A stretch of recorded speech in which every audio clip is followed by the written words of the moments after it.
martes 4 de marzo de 2025. Buenos días, El Salvador. Esto es Entrevista M. Soy Nelson Quinteros y hoy nuestro invitado es el director de Protección Civil, Luis Alonso Amaya, a quien le doy la más cordial bienvenida. Hay diferentes temas que analizar y que por supuesto usted debe de conocer qué es el trabajo que está realizando esa institución. Director, ¿qué tal? Buenos días, bienvenido. Buenos días, Nelson. Nuevamente gracias por la invitación. Gracias por permitirnos llegar hasta los hogares salvadoreños y por supuesto contarles cuál es el trabajo que está haciendo el Sistema Nacional de Protección Civil en pro de la seguridad de las personas, ¿verdad? Y que de hecho se tiene que destacar porque son hombres y mujeres que están al frente para atender cualquier emergencia que se pueda registrar en nuestro país. De hecho, el 1 de marzo se celebra el Día de Protección Civil en todo el mundo. Efectivamente. Director, hablemos acerca de esto porque también se tiene que brindar un homenaje para esos héroes que si bien no tienen una capa o no tienen un personaje como tal, que muchos lo pueden conocer como que es un héroe, pero sí están ahí al pie de cañón ante cualquier emergencia. Efectivamente, el Día Internacional de la Protección Civil se celebra el 1 de marzo Sí. y surge como una iniciativa desde el seno de las Naciones Unidas y por supuesto como una, diría yo, como un reconocimiento, ¿verdad? Sí. A todos los hombres y mujeres que trabajan desde diferentes organizaciones en pro de la seguridad de las personas en todos los países. Déjeme contarle que básicamente en todos los países del mundo existen organizaciones como en este caso la Dirección General de Protección Civil, que a partir, diría yo, de un postulado muy importante que son el protocolo adicional a los acuerdos de Ginebra.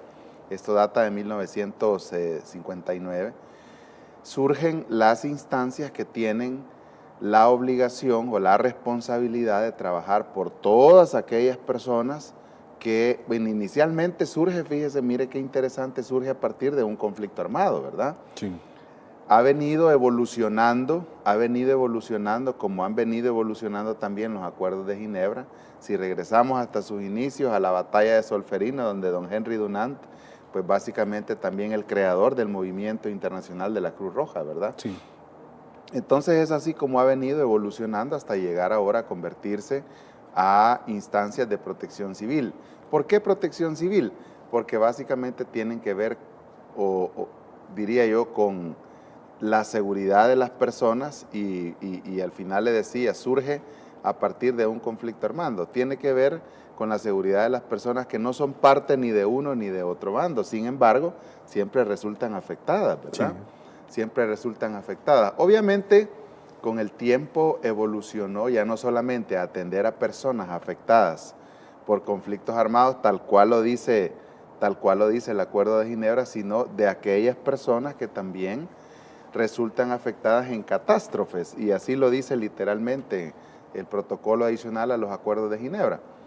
Ahora mismo ha evolucionado la protección civil a algo conocido como la gestión para la reducción de riesgo de desastre, ¿verdad? Es decir, ya no pensar en una acción meramente emergencista, ya no pensar en una acción meramente reactiva, sino pensar, al menos en el caso de los eventos naturales o los eventos antrópicos, incluso pensar cómo evitarlos, cómo mitigarlos, cómo pensar en procesos de recuperación, y así es como ha venido, pues indudablemente trabajándose, evolucionando todo esto conocido como la protección civil en todo el mundo. De hecho, le cuento que somos parte de una organización internacional, es la Organización Internacional de Institutos o Instituciones de Defensa Civil. Hay una reunión o una asamblea cada año. Aquí mismo en Centroamérica somos parte de una secretaría especializada del SICA, conocida como el CEPREDENAC.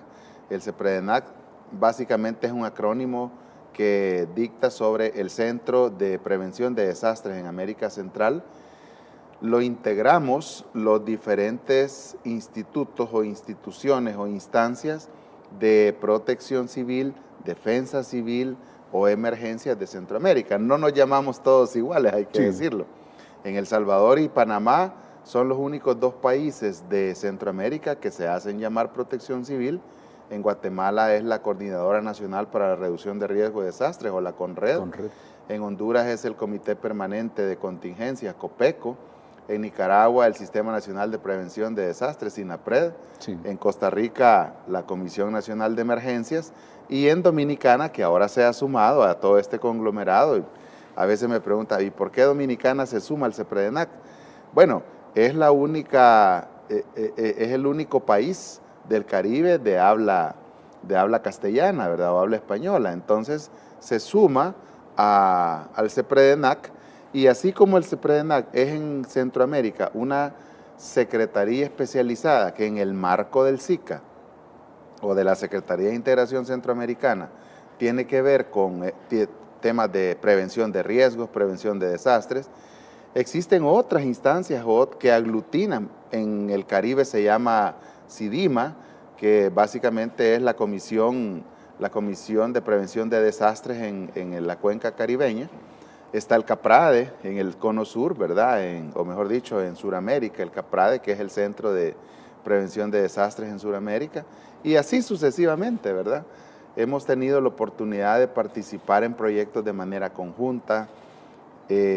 Tenemos una política centroamericana de reducción de riesgo de desastres basada, o mejor dicho, armonizada con el marco de Sendai 2015-2030. Usted sabe que desde 1990, y por eso yo siempre he dicho que hoy El Salvador, con el gobierno del presidente Nayib Bukele, estamos saldando deudas de siempre, ¿verdad? Sí.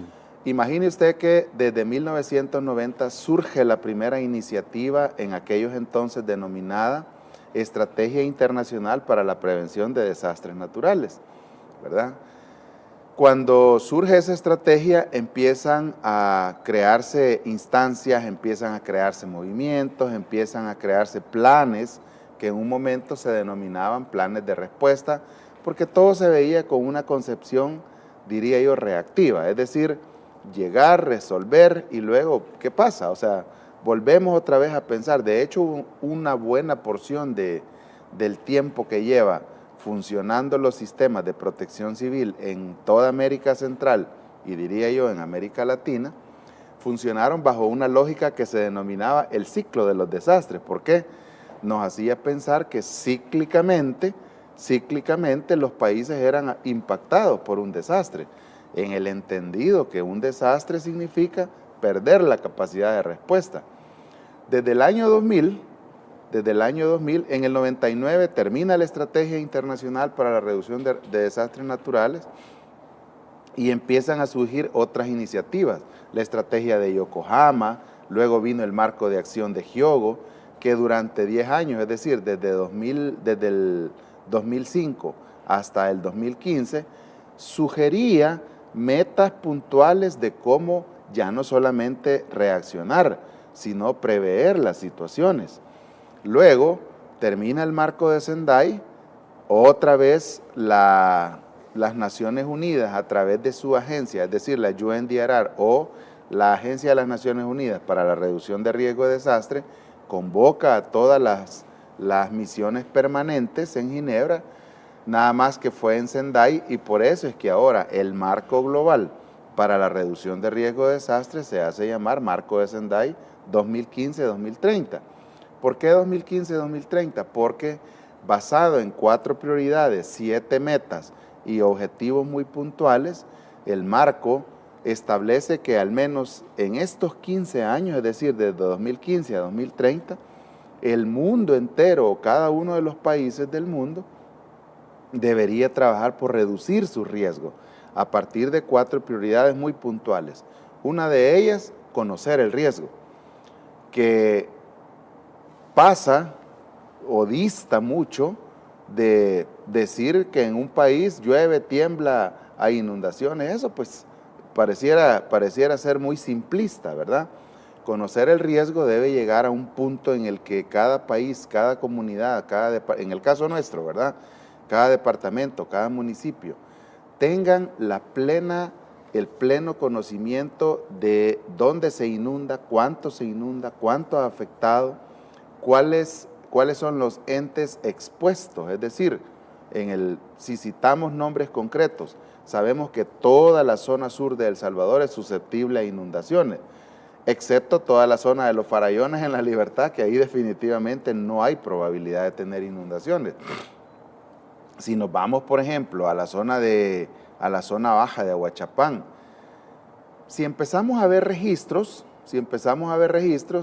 si regresamos a eventos anteriores, podemos dar cuenta de cómo hay comunidades que siempre estarán en la línea de fuego en cuanto a inundaciones se refiere. Sí. Y así sucesivamente podríamos extrapolarlo a otro tipo de fenómenos, movimientos de ladera, es decir, derrumbes, deslaves, deslizamientos, inundaciones urbanas, que ahora mismo se ha puesto muy en moda, obviamente a partir de la cantidad o mejor dicho, el crecimiento poblacional, la pérdida de capacidad hidráulica en los tragantes. Tenemos tragantes desde el siglo pasado, ¿verdad? Sí. Entonces, es hasta hoy que las municipalidades, de la mano de la Dirección de Obras Municipales, por ejemplo, es decir, todas las instancias del gobierno del presidente Nayib Bukele están haciendo lo necesario para reducir ese riesgo. El año pasado, en el marco de todo este trabajo que se hace con las agencias de protección civil, particularmente en CEPREDENAC, en Centroamérica, y por supuesto dando cumplimiento al marco de Sendai, tenemos ya por fin, Nelson, un plan nacional de reducción de riesgos, basado en esas prioridades: conocimiento del riesgo, gobernanza del riesgo, que pasa por generar procesos de formación.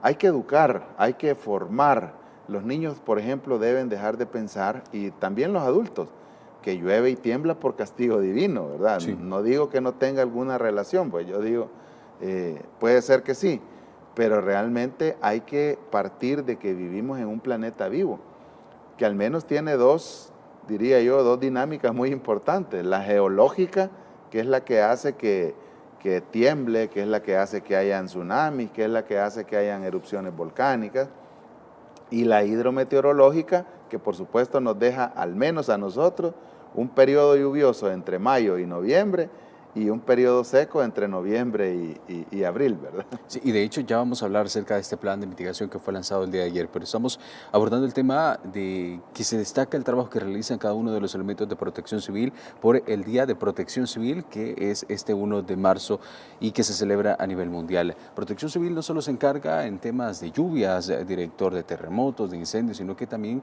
hay otro tipo de acciones que ustedes están atentos a atender, por ejemplo, los accidentes de tránsito o cuando se realiza algún tipo de evento, concentraciones masivas, y ahora que también se tiene una unidad de guardavidas en nuestro país, donde hay 28 puntos, si no me equivoco, ¿verdad? Efectivamente, son 28 playas en las que, fíjese que la unidad de guardavidas surge en un contexto bien interesante.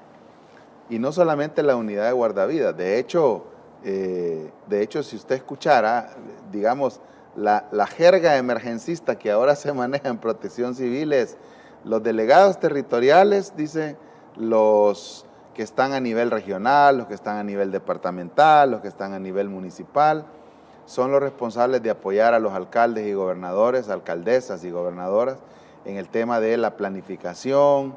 Ahora hay que pensar en planes de contingencia, cómo darle continuidad al plan de protección civil, que digamos es la sombrilla en el territorio. Sí. Pero luego surgen dos brazos operativos.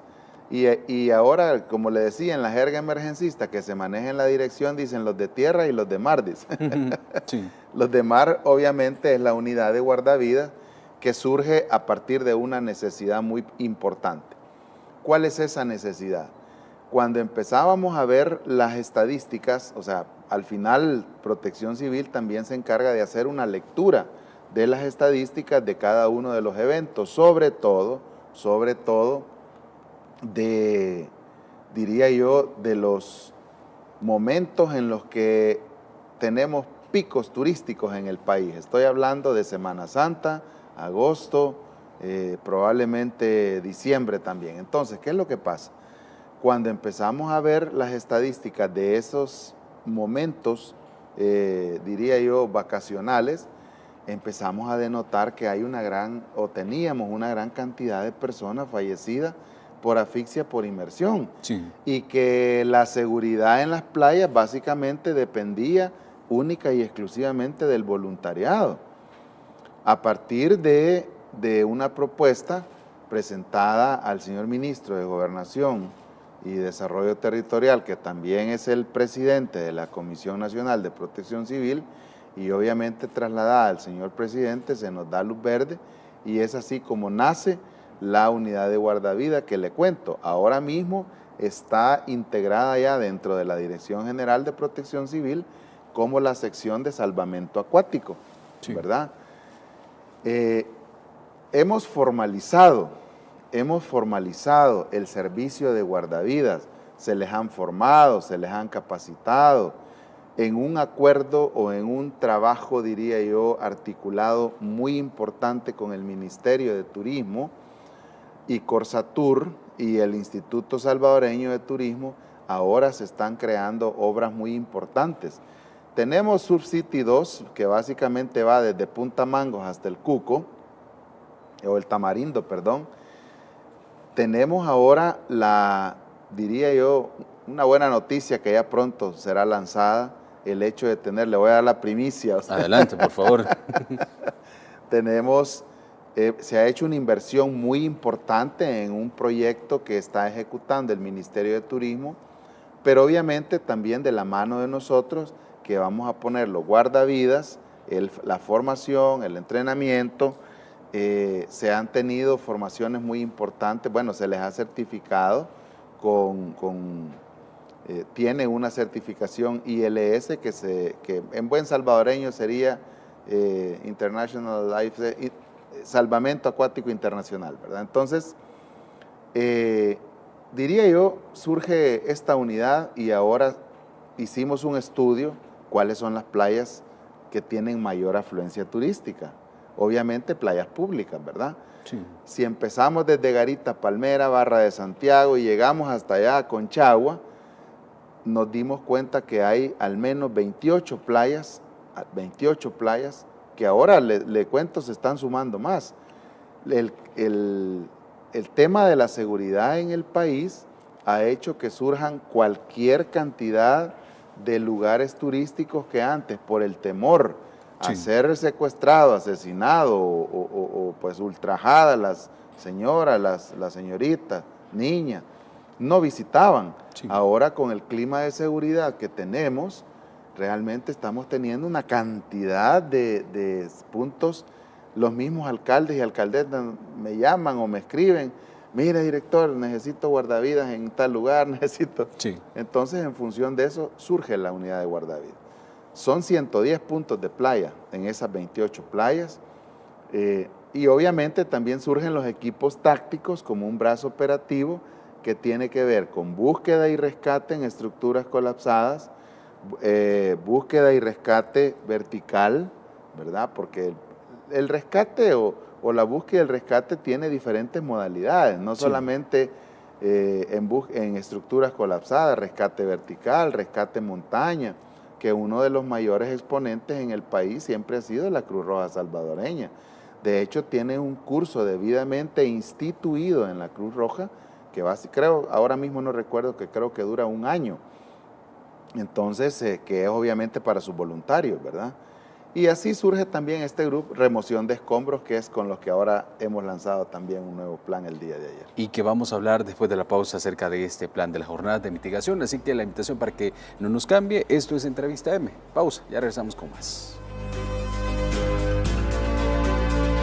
5 de la mañana con 30 minutos, seguimos con más de Entrevista M, conversando con el director de Protección Civil, Luis Alonso Amaya. Director, el día de ayer se dio a conocer acerca de esta jornada de mitigación de riesgo. ¿Qué significa para que la población también sepa lo que ustedes van a hacer en todo el país? Bueno, mire, esta es parte obviamente del plan, este es parte del plan de contingencia para eventos hidrometeorológicos, ¿verdad? Conocido como plan invernal. Sí. El punto o lo que ayer se presentó es el inicio de todas las jornadas que tendrán como objetivo evitar riesgos en la medida de lo posible y reducir cuando pues obviamente sabemos que evitarlos es casi imposible. ¿Cuál es el objeto de crear o tener diría yo, acciones puntuales de prevención y mitigación, basados en los escenarios de intervención que hemos tenido en otros años y en todos los eventos hidrometeorológicos, hemos dispuesto crear un plan de contingencia que permita atacar desde ya, no esperar que llegue el invierno, sí, atacar desde ya aquellos causales que provocan esos escenarios de intervención en quebradas, en tragantes, en colonias. Pensar que ahora mismo estamos viendo esa imagen muy importante, limpieza de tragantes, de quebradas, descopado de árboles. Sí. Uno de los problemas más críticos que se tienen, al menos en las primeras tormentas, es que se acumula tanto residuo sólido desde, diría yo, desde que para de llover hasta que empiezan las primeras lluvias, y eso provoca taponamientos que terminan incidiendo en la ocurrencia de inundaciones urbanas, al menos en el área metropolitana. En el área rural, pues obviamente generan otro tipo de inundaciones, pero al final terminan afectando, que es nuestro objetivo principal, reducir la probabilidad de afectación en zonas que siempre han sido impactadas, en las que siempre se tiene, por ejemplo, daños en las personas, daños en sus viviendas, en sus enseres. Entonces, ¿cuál es el punto? Que ayer, a través de un trabajo articulado entre ANDRES, la Autoridad Nacional de Residuos Sólidos, los gestores territoriales, las compañías de distribución eléctrica que se han sumado al trabajo.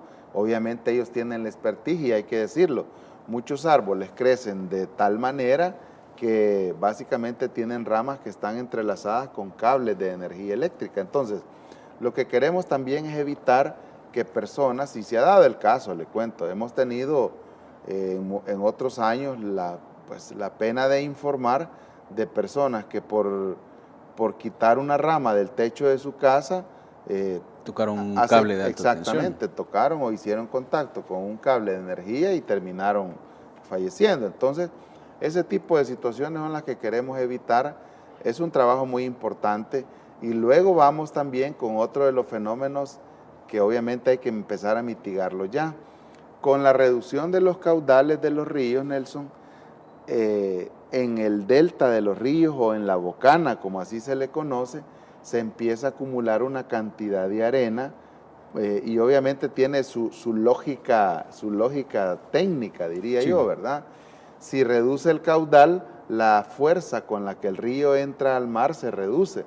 Entonces el mar tiene oportunidad de acumular arena en la bocana y terminan tapándolas.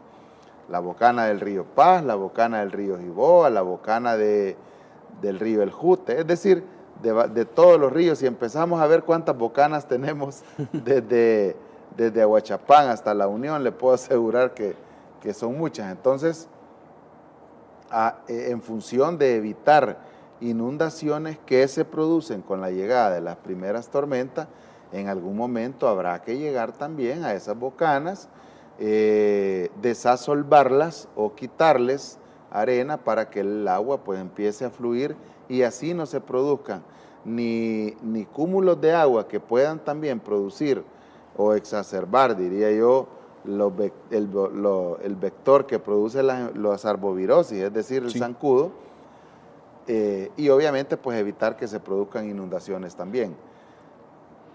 A esto, este plan o este componente, diría yo, de prevención y mitigación que ha iniciado el día de ayer, está siendo ejecutado por el Cuerpo de Bomberos, por personal de la Autoridad Nacional de Residuos Sólidos, las compañías eléctricas del sur, CAES, y por supuesto personal de la Dirección General de Protección Civil, específicamente el brazo operativo denominado Equipos Tácticos de Protección Civil. ¿Para un total de cuántas personas? Estamos hablando de alrededor de 2.000 personas que están enfocadas en el área metropolitana. Obviamente, esto hay que extrapolarlo a todo el territorio, ¿verdad? Correcto. Porque el tema de las inundaciones no es exclusivo del área metropolitana. El director de Bomberos, Baltasar Solano, informaba también el día de ayer que con estas jornadas de mitigación se pretende también hacer un trabajo intensivo en ríos, quebradas, alcantarillados y eliminación de desechos acumulados. Lamentablemente acá la cultura, y hay que decirlo, los salvadoreños tenemos la costumbre de botar la basura en cualquier lado y eso va a parar a los tragantes, se dan las inundaciones urbanas y luego al mar, director. Efectivamente, yo creo que hay mucho que hacer todavía, sí, ¿verdad? Venimos de a saber cuántos años, ahora mismo no podría decirle, pero venimos de, diría yo, de crear, o mejor dicho, de tener una cultura en la que la acción más fácil ha sido arrojar la basura donde se nos ocurra, ¿verdad? Sí.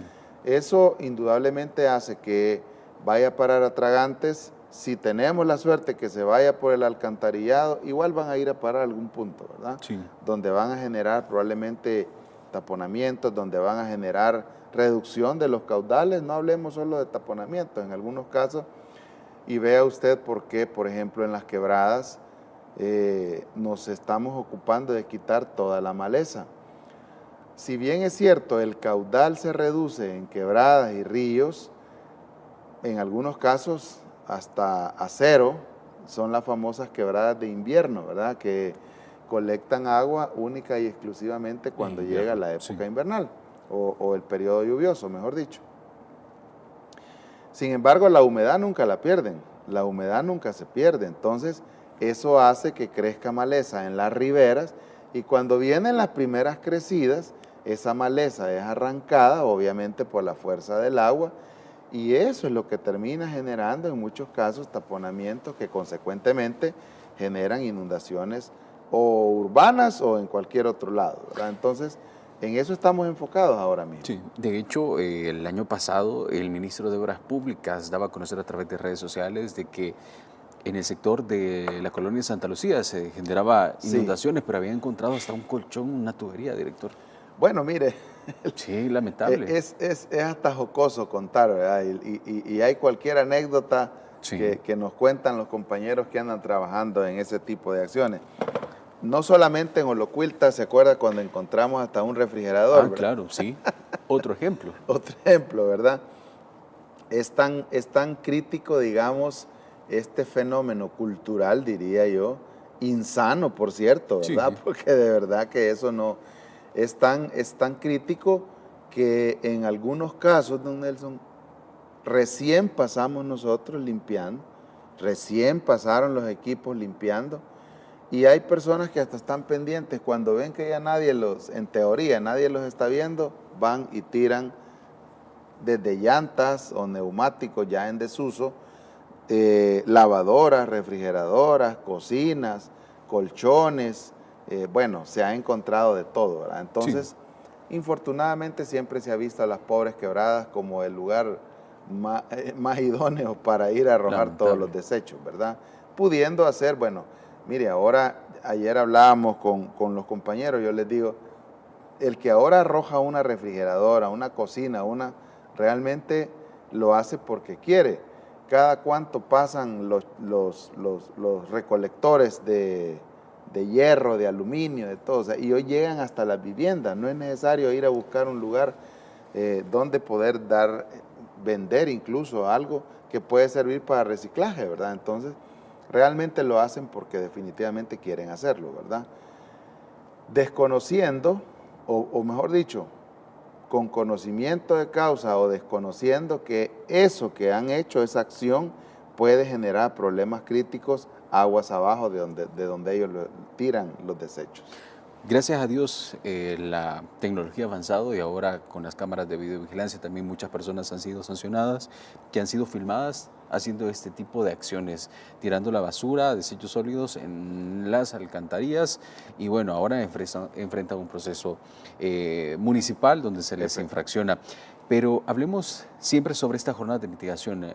Ayer ustedes mencionaban que algo principal que se incorpora a estas jornadas son los elementos o los reos en fase de confianza. Es un trabajo articulado, director, que se está haciendo. Definitivamente. Quiero contarle, es tanto el territorio que hay que cubrir, ¿verdad? Es tanto el territorio que hay que cubrir que indudablemente se ocupa el apoyo de instituciones como la Dirección General de Centros Penales, Sí. que siempre pues están a la orden del día. Los reos en fase de confianza básicamente son personas que no solamente hacen un trabajo muy importante, sino que, pues yo digo, se les da la oportunidad también de resarcir, ¿verdad?, a la Sí. sociedad. En ese sentido se han sumado al esfuerzo o al trabajo que están haciendo estas instituciones que ya he mencionado, como el Cuerpo de Bomberos, los gestores territoriales, ¿verdad?, las empresas privadas, que es interesante cómo se han sumado, ¿verdad? Yo hablaba recientemente con uno de los responsables de una de las empresas y me decía, para nosotros es 1000 veces mucho más útil llegar y descopar el árbol que llegar y levantar cables, reponer un poste.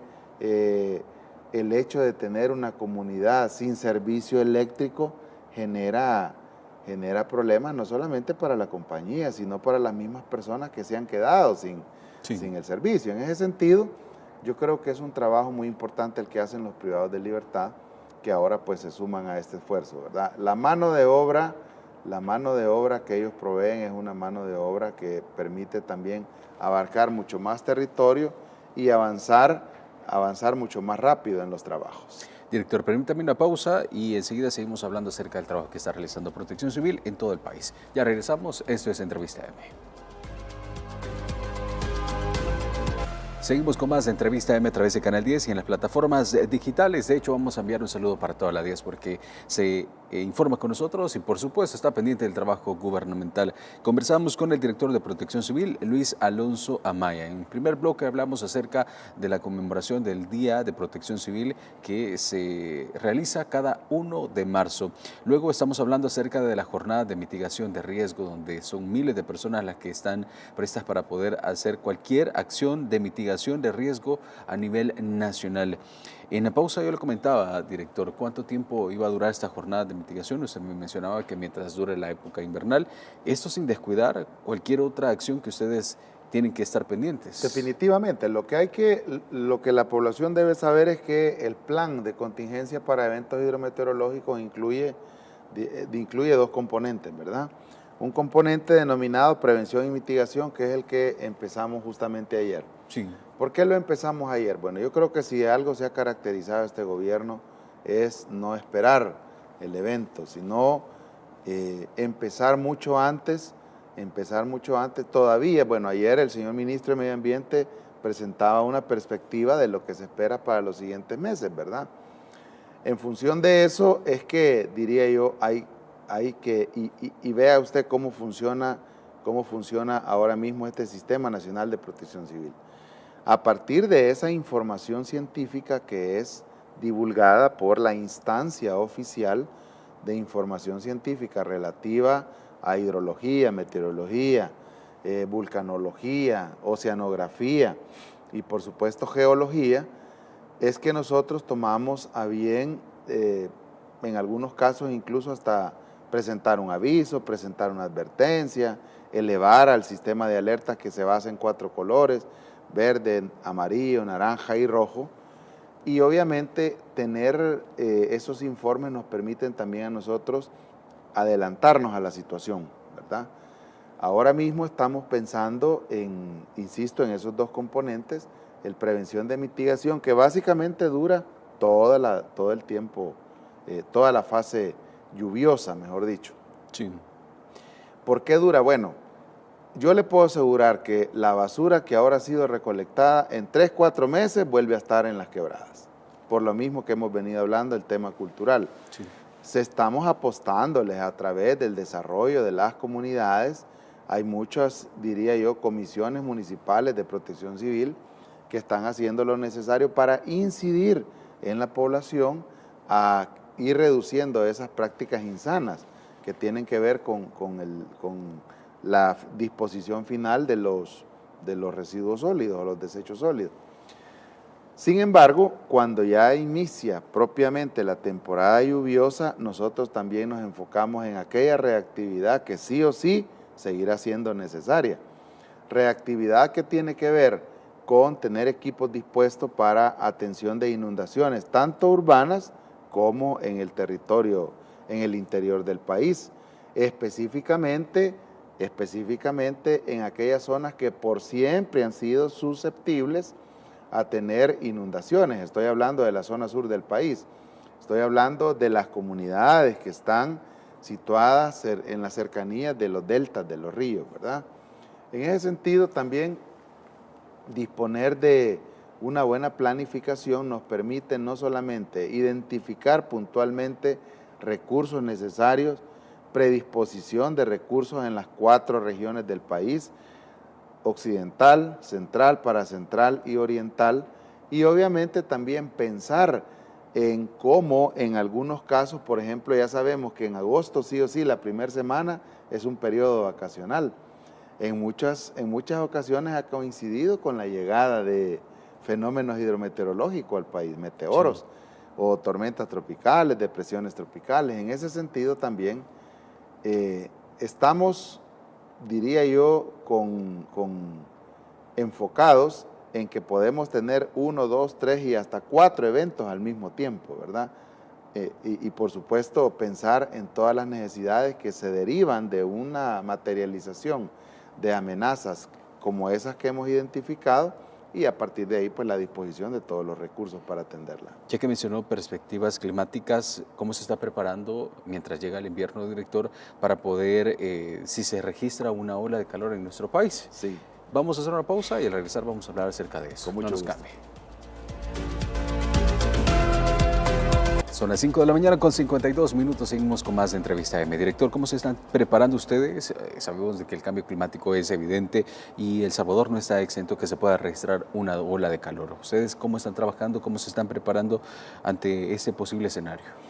Bueno, en principio quiero comentarles que estamos pensando ya, no solamente estamos en modo periodo lluvioso, sí, claro, también estamos pensando ya en la Semana Santa, ¿verdad?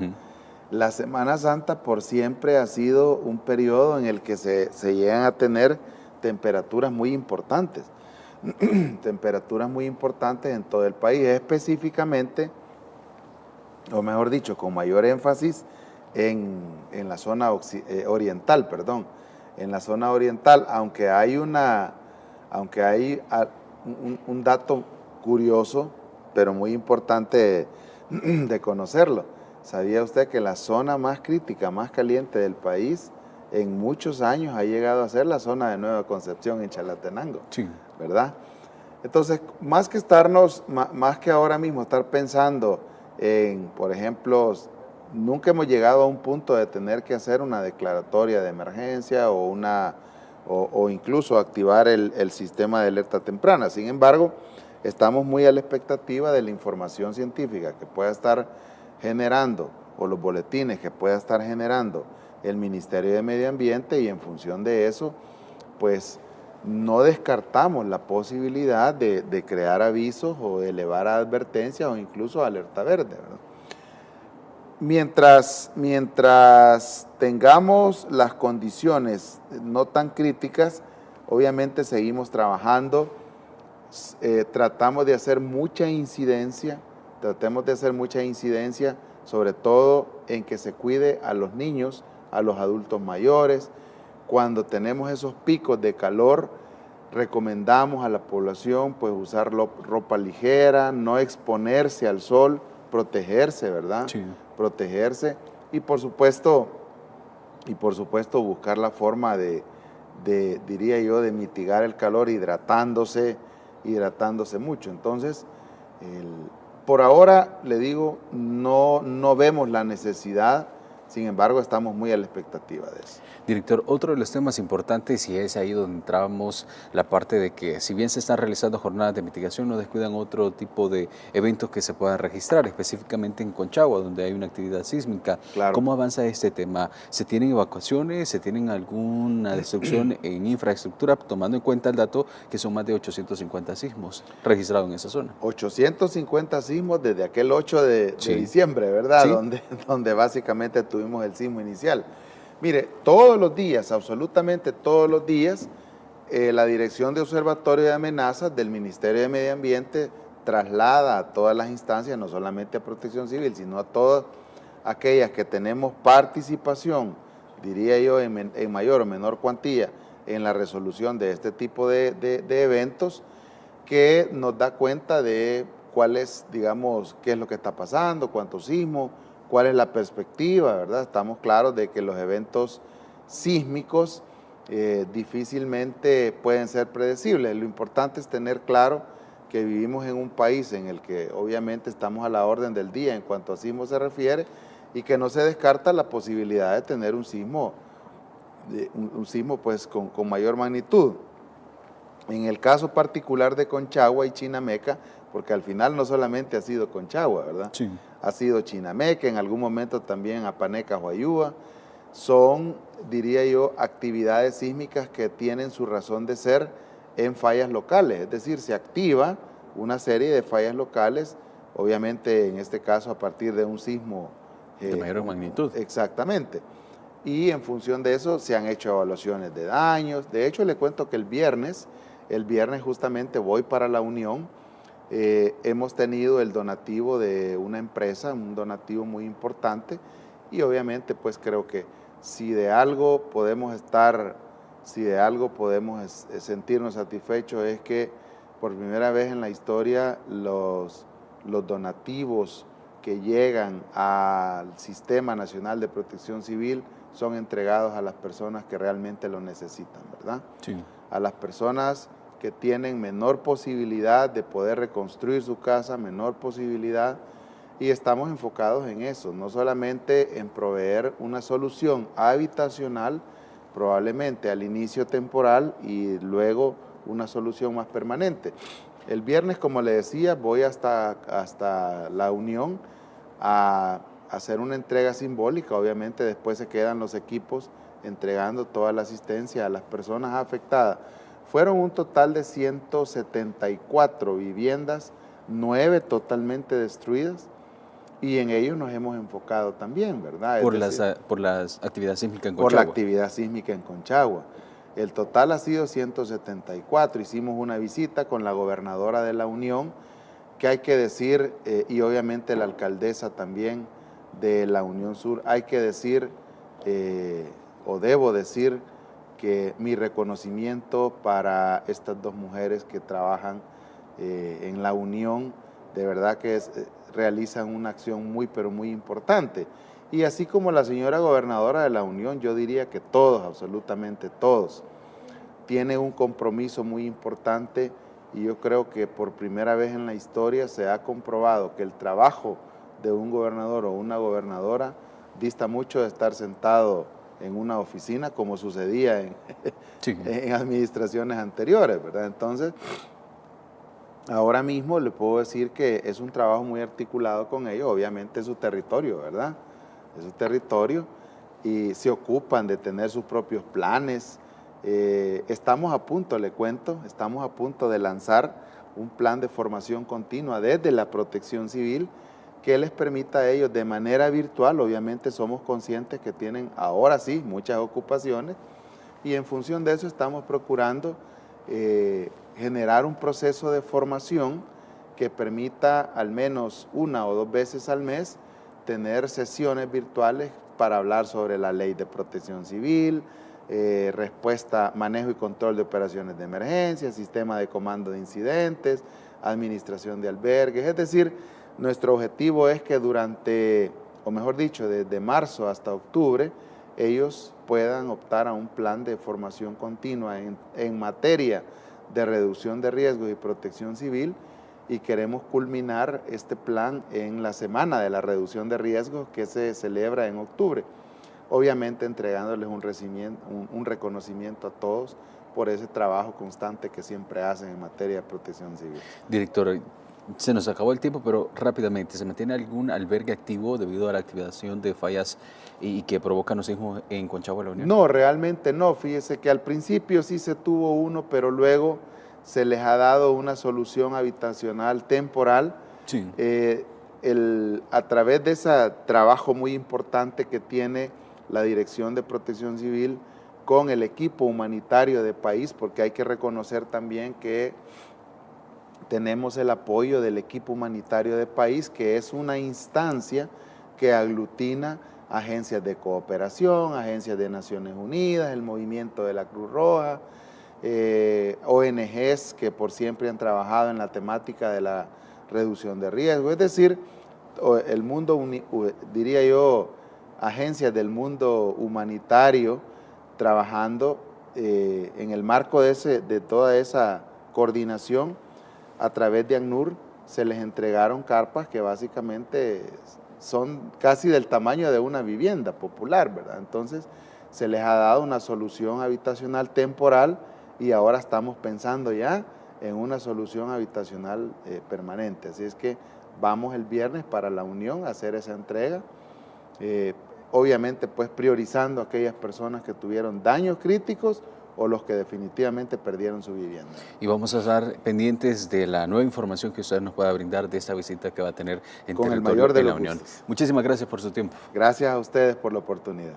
Bien, así finalizamos Entrevista M. Hoy nos acompañó el director de Protección Civil, Luis Alonso Amaya, y los temas que usted debe de tomar en cuenta es acerca de esta jornada de mitigación, donde está el personal de Protección Civil desplegado en todo el territorio, realizando diferentes acciones de mitigación y, por supuesto, dándole seguimiento a la actividad sísmica que se registra en Conchagua, la Unión Sur y en otros puntos del país, porque recordemos que somos bastante susceptibles a este tipo de eventualidades. Bien, gracias por su tiempo. Vamos de inmediato con Noticiero Salvador y Estefanía del Cid.